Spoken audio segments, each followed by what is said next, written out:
Puji Tuhan, Shalom, selamat pagi Bapak Ibu Saudara yang diberkati oleh Tuhan. Kembali lagi kita dalam program Berkat Pagi. Sebelum kita jauh melangkah di sepanjang hari ini, biarlah kehidupan kita dilawat oleh kebenaran firman Tuhan. Dan pada pagi hari ini saya akan mengajak Bapak Ibu Saudara untuk sama-sama membuka Alkitab di dalam suratan 3 Yohanes pasal yang pertama ayat yang ke-11. Bapak Ibu Saudara boleh memperhatikan Alkitabnya dan saya akan bacakan untuk kita semua. Dalam suratan 3 Yohanes pasal yang pertama ayat yang ke-11, beginilah firman Tuhan. Saudaraku yang kekasih, janganlah meniru yang jahat, melainkan yang baik. Barang siapa berbuat baik, ia berasal dari Allah. Tetapi barang siapa berbuat jahat, ia tidak pernah melihat Allah. Puji Tuhan. Bapak Ibu Saudara yang diberkati oleh Tuhan, surat ini ditulis oleh Rasul Yohanes yang ditujukan kepada Gaius, seorang Kristen yang setia. Ya, surat Yohanes yang ketiga ini memiliki masalah yang sama dengan surat 1 Yohanes dan 2 Yohanes. Ya, ketiga surat ini sama-sama berhadapan dengan guru-guru palsu yang menyangkal kebenaran tentang Yesus. Nah, di dalam surat ini, di dalam surat pembacaan kita 3 Yohanes pasal yang pertama ayat yang ke-11 ya, di mana memiliki konflik dengan jemaat. Ya, terkait dengan adanya Diotrephes, seorang pemimpin jemaat yang sombong dan menolak otoritas Yohanes. Dengan demikian surat ini memiliki maksud untuk mengingatkan jemaat tentang pentingnya hidup dalam kasih dan kebenaran. Menekankan ya, penting untuk memilih melakukan kebaikan dan menolak yang namanya kejahatan. Ya. Bapak Ibu Saudara yang diberkati oleh Tuhan, untuk dapat melakukan kejahatan atau mungkin jatuh ke dalam kesalahan itu sangatlah mudah. Dunia dapat memberikan, bahkan dunia mampu mendorong kita untuk mengikutinya.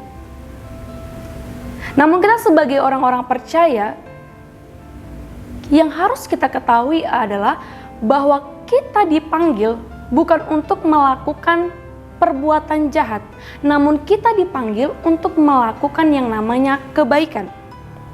Ya, setiap harinya mari kita mengusahakan diri kita untuk melakukan yang namanya kebenaran. Dan saya akan mengajak kita untuk membuka Alkitab kita di dalam Galatia pasal yang ke-6 ayatnya yang ke-9. Galatia pasal yang ke-6 ayat yang ke-9, firman Tuhan katakan di sana, janganlah kita jemu-jemu berbuat baik, karena apabila sudah datang waktunya, kita akan menuai jika kita tidak menjadi lemah. Firman Tuhan katakan, janganlah jemu-jemu untuk berbuat baik. Artinya tidak ada istilah kata rugi saat kita mau melakukan yang namanya kebaikan.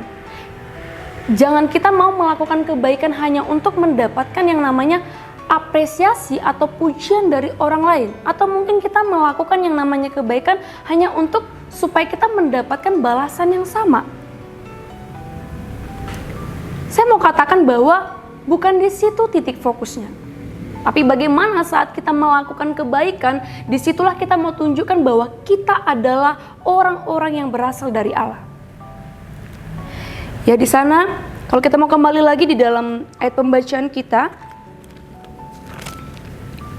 firman Tuhan katakan di sana, barang siapa berbuat baik, ia berasal dari Allah. Tentu orang yang berasal dari Allah adalah orang-orang yang ingin hidupnya memiliki karakter seperti Allah. Ya, adalah orang-orang yang mempunyai pengenalan akan Tuhan dan hidup seturut dengan firman Tuhan. Namun berbeda dengan di sana katakan bahwa barang siapa berbuat jahat, ia tidak pernah melihat Allah. Justru berbeda dengan orang yang melakukan namanya kejahatan. Ya, orang yang berbuat jahat adalah orang yang memang sama sekali tidak mengenal Allah.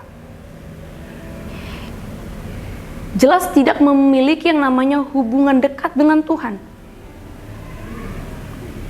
Melakukan kesalahan yang sama, perbuatan jahat yang sama, tentu itu tidak berasal dari Allah.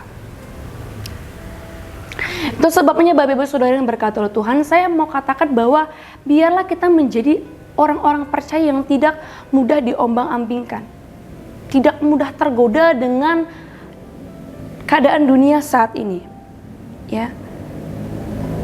Tapi kita mau tetapkan hati kita, iman kita hanya percaya kepada Yesus. Apa yang harus kita lakukan? Yang harus kita lakukan ialah menunjukkan identitas kita sebagai anak-anak Allah, anak-anak yang berasal dari Allah. Ya, baik itu dari perbuatan kita, sikap kita, bahkan yang kita lakukan sehari-hari. Jangan sampai kehidupan kita ini menjadi penghalang buat orang lain untuk melakukan kebaikan. Tapi kita mau memberi kesaksian yang baik sehingga banyak jiwa yang datang kepada Tuhan melalui kehidupan kita, ya. Oleh sebab itu biarlah hidup kita semakin bertumbuh dalam Tuhan. Amin. Ya, hati kita yang selalu rindu akan Tuhan. Rindu ingin selalu melakukan sesuai dengan firman Tuhan. Hanya orang-orang yang menghabiskan waktu dengan Tuhanlah yang bisa menghasilkan tindakan seperti itu. Ya, saat kita benar-benar menjadi milik Tuhan dan kita menghabiskan waktu bersama Dia, hidup kita akan menghasilkan yang namanya kebaikan dan kebenaran. Ya, mungkin kita tidak sempurna Bapak Ibu. Jelas kita jauh dari yang namanya kata sempurna. Ya, namun biarlah hati kita tetap terus mau ikut Tuhan. Amin. Biarlah kehidupan kita terus melakukan yang namanya kebaikan.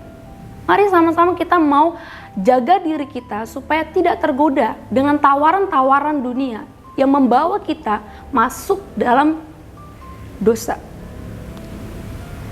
Ya, itu sebabnya sebagai ayat penutup kita mau buka di dalam Matius pasal yang kelima ayat yang ke-16.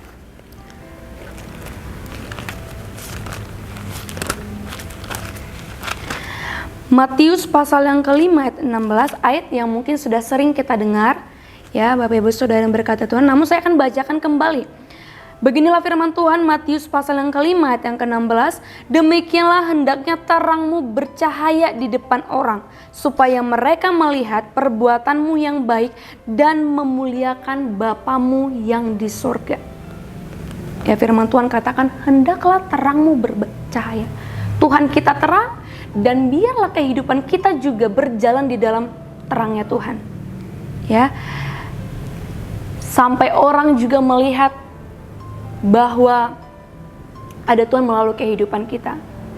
Kita berjalan terang sampai kita memberi cahaya bagi orang-orang yang mungkin saat ini mereka belum dekat dengan Tuhan, ya. Dapat menerangi banyak orang sehingga nama Tuhan yang dipermuliakan, bukan diri kita, tapi nama Tuhan. Amin. Puji Tuhan, kebenaran firman Tuhan sampai di sini. Biarlah kebenaran firman Tuhan pada pagi hari ini dapat menjadi sumber kekuatan dalam setiap kehidupan kita. Tidak hanya sebagai pendengar, namun kita mau menjadi pelaku-pelaku kebenaran firman Tuhan. Puji Tuhan, Immanuel, Allah beserta dengan kita. Kami perlu Kau Tuhan.